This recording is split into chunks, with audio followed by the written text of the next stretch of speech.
Matthew chapter 15 verse 18.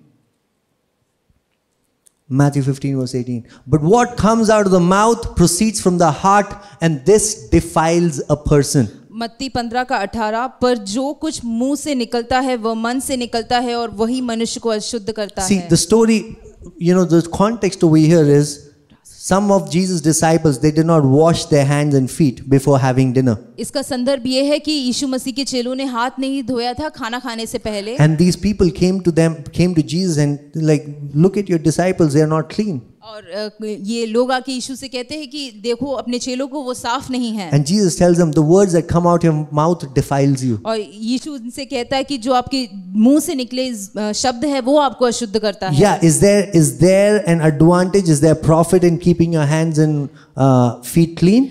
क्या एक लाभ है अपने हाथ और पाँव को साफ रखने का? Yes. जी हाँ. But more than that, keep your mouth clean. उससे बढ़कर अपने मुंह को साफ रखें. If you keep your mouth clean, your life will be clean. अगर आपका मुंह साफ रहेगा तो आपका जीवन साफ रहेगा. Amen. Amen. Wow.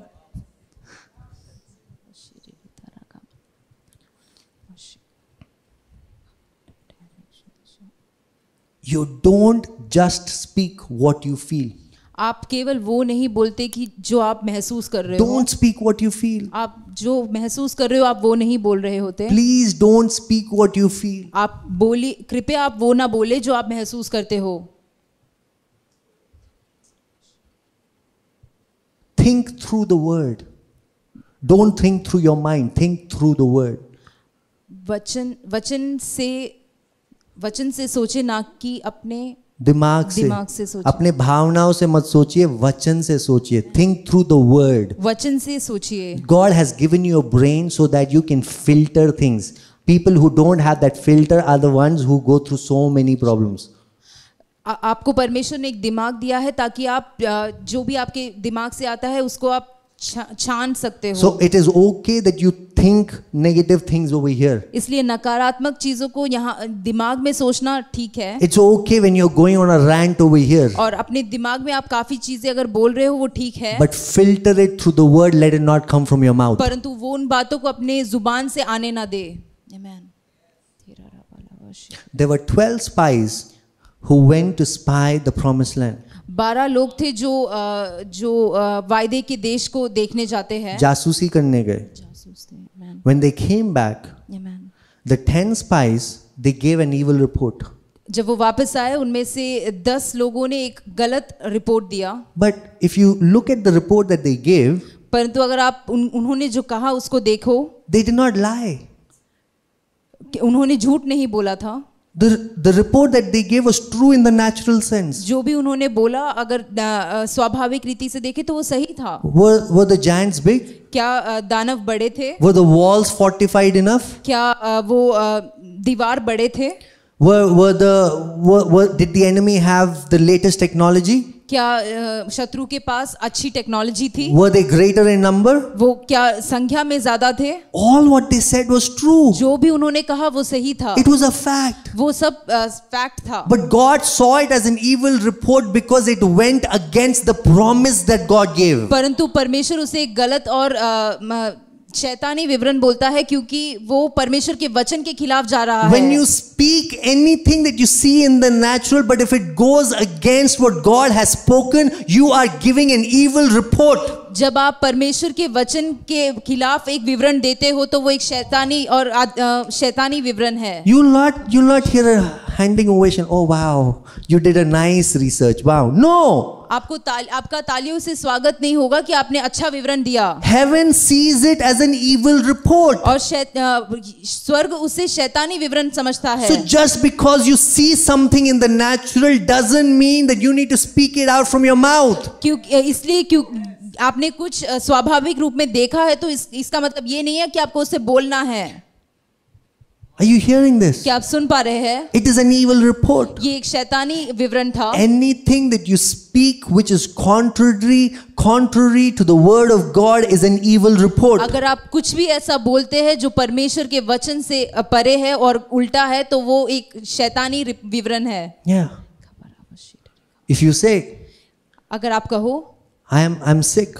अगर आप कहो कि मैं बीमार हूँ, it's an evil report. वो एक शैतानी विवरण है. Because the Bible says, क्योंकि वचन कहता है, by his stripes you are healed. उसके कोड़े खाने से हम चंगे हो गए हैं. If you keep saying, oh, God is not doing this, God is not doing this, God is not doing this, if you keep saying that, I'm telling you, it is an evil report that you are allowing your mouth to speak. अगर आप बार-बार कहे कि प्रभु ये नहीं कर रहा, प्रभु ये नहीं कर रहा, प्रभु ये नहीं कर रहा, तो आप एक शैतानी विवरण दे रहे हो. Are you hearing what I'm saying? क्या आप सुन पा रहे हो जो मैं कह रहा हूँ? The problem here is not God, the problem here is your mouth, so clean it. यहाँ पे समस्या परमेश्वर में नहीं है, आपके मुंह में है, इसलिए अपने मुंह को साफ करें. When are you going to take personal responsibility of this? कब इसका व्यक्तिगत रूप में जिम्मेदारी लोगे? It is God's grace that most of your words have fallen down to the ground. ये परमेश्वर का अनुग्रह ही है कि आपके कई वचन काम नहीं कर रहे. It is God's grace. ये परमेश्वर का अनुग्रह है. Okay? But if you keep violating the spiritual principle, it will catch up with you one day. परंतु आप इस आत्मिक नियम का बार-बार उल्लंघन करोगे तो ये आपके लिए हानि का कारण बन सकता है. Amen. You see people in the Bible, how you understand that transformation has happened is when they have changed the language. आप वचन में देख सकते हो कि लोगों के जीवन में बदलाव कैसे आया कि उन्होंने उनके मुंह के वचन से आता है.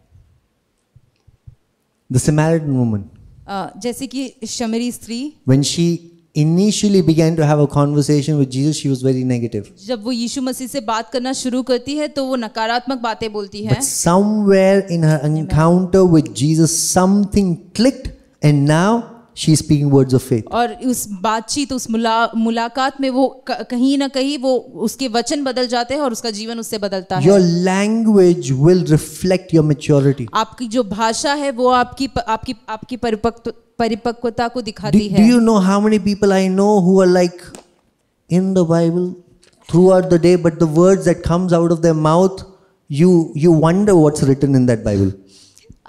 मैं कितने लोगों को जानता हूँ कि वो दिन भर वचन के साथ रहते हैं, परंतु उनके मुंह से जो वचन आता है हम सोच लेते हैं कि वचन में क्या ही लिखा है. Be careful.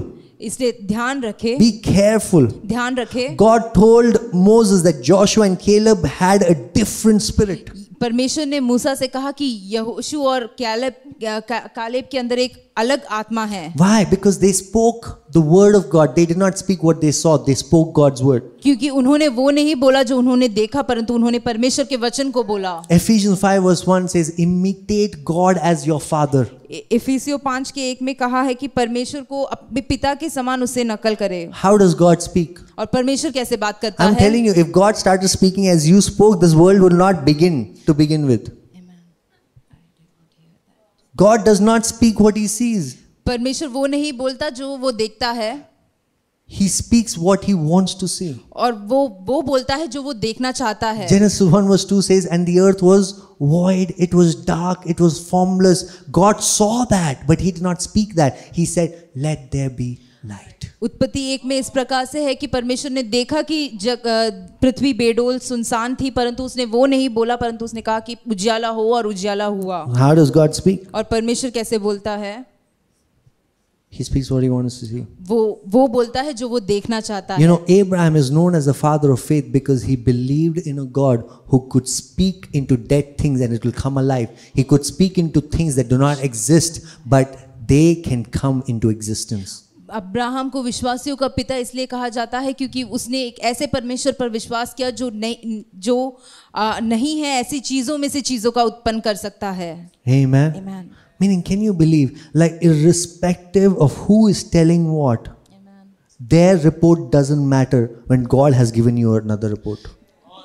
क्या आप विश्वास कर सकते हो चाहे जो भी कुछ भी विवरण दे, उससे बढ़कर जो परमेश्वर के वचन में दिया गया है? Your field does not exist in India. आपका जो फील्ड है जिस पे आप काम करते हो वो इंडिया में है ही नहीं. But God has told you, I will establish you in India. परंतु यीशु प्रभु ने आपको कहा है कि वो आपको भारत में स्थित करेगा. Can you believe that a company from nowhere can come and set up overnight and hire you just because of God's word?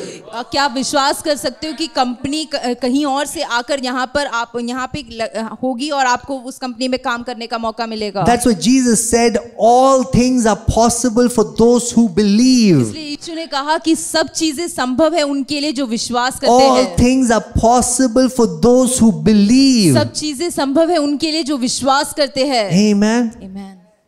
Your faith is not just trusting God.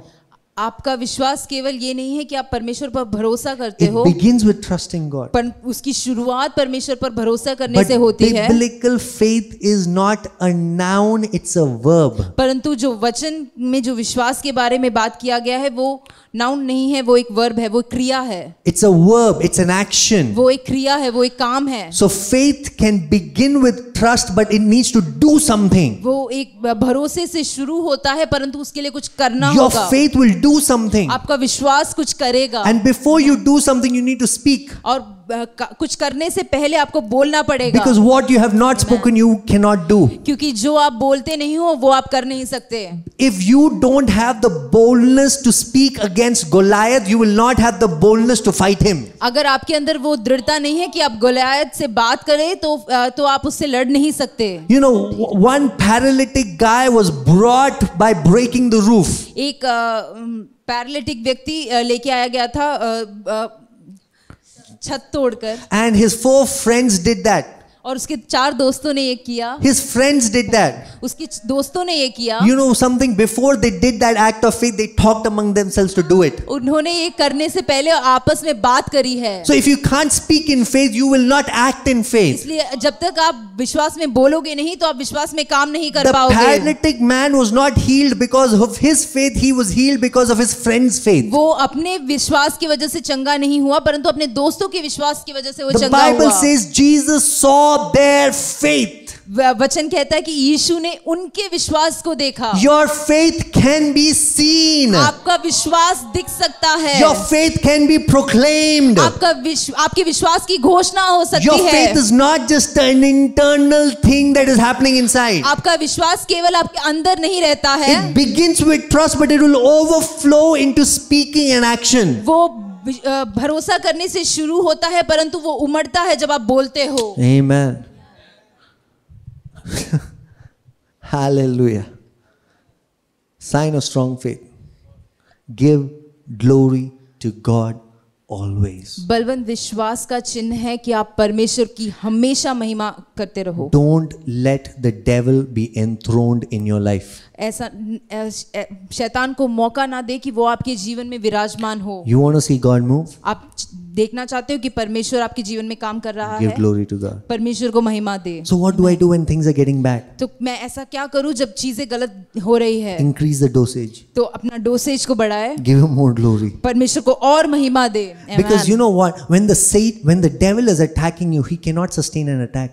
क्योंकि जब शैतान आपका घात करने आता है तो वो अपने लिए, जब शैतान आपको आक्रमण करने आता है ना, वो उस आक्रमण को सस्टेन नहीं कर सकता। वो सिर्फ कुछ समय के लिए आक्रमण कर सकता है, क्योंकि वो लिमिटेड स्पिरिट है।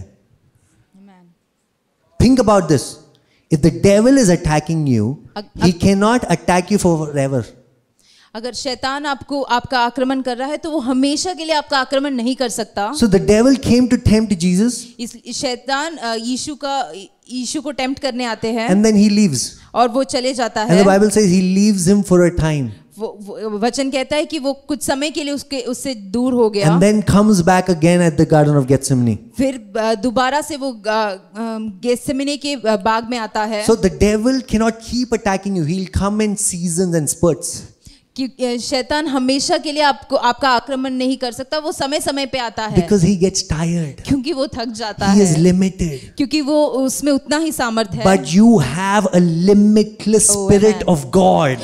पर आपके अंदर परमेश्वर की असीमित सामर्थ्य है। The spiritual battle is not to the one who is strong. The spiritual battle is to the one who is standing last. Amen. आत्मिक युद्ध उनके लिए नहीं है जो कि सामर्थी है, परंतु उनके लिए है वो जो अंत तक खड़े You हैं। are strong. आप सामर्थी हो, But you need to stand last. परंतु आपको अंत तक खड़े रहना When होगा। you stand last, you are declaring to the devil that you cannot do anything in my life. जब तक अंत तक जब आप खड़े हो तो आप शैतान से ये घोषणा करते हो कि तुम मेरे जीवन में कुछ नहीं कर सकते। That's why Paul says stand firm. इसलिए पौलुस कहता है दृढ़ खड़े हो जाओ। Don't Don't listen to this critic and try to respond to the critic. You just stand firm, do what you are doing. जब शैतान आपके दिमाग में कुछ बोलता है तो उसको जवाब ना देने लगे, परंतु दृढ़ खड़े हो. You know, some years ago when we were getting some comments on YouTube and on Instagram about how wrong our theology is. कुछ समय पहले हमें YouTube और Instagram में कमेंट्स आ रहे थे कि हमारा जो हम जो सिखाते हैं उसमें क्या क्या गलती है. God told us very clearly. तब प्रभु ने हमें साफ रूप से बताया. Don't dirty your mouth by responding to them. अपने मुंह को खराब ना करे इनको जवाब देकर. Just do what you are doing. जो आप कर रहे हो वो करते रहो. So we ignore the critics. We don't care what they are saying. इसलिए हमने उसको उस पर ध्यान नहीं दिया. Because they did not hire me to fire me. क्योंकि उन्होंने मुझे काम नहीं दिया था कि वो मुझे काम से निकाले. Are you hearing what I am saying? क्या आप सुन रहे हो मैं क्या कह रहा हूँ? Are you hearing what I am saying? क्या आप सुन पा रहे हो जो मैं कह रहा हूँ? When the devil comes to turn the heat upon you, you turn on your praise even more. जब शैतान आपको जलाने के लिए आता है तो आप अपनी स्तुति की आग को और जला दे. You turn on the intake of the word even more. आप वचन से जितना आप सुनते हो उसे और बढ़ा दे. You turn on your declarations even more. आपका घोषणा करने को आप और बढ़ा दे. Because it is just a matter of time that he will give up. क्योंकि ये समय की बात है कि वो हार जाएगा. Amen.